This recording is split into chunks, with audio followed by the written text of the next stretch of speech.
Hi friends, I'm Jamie Ann with Magical Vacation Planner. In this quick tutorial, I'm going to show you how to navigate one of the most powerful features in the My Disney Experience app, the tip board. This is your real-time guide to what's happening in the parks right now.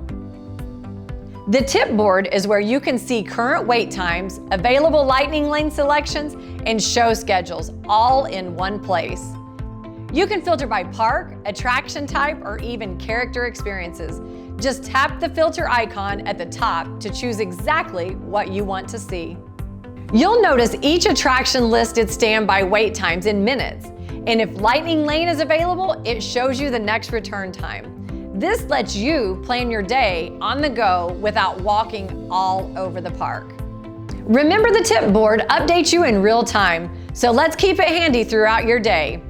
Up next, I'll walk you through the new lightning lane system and the different pass options you can choose from.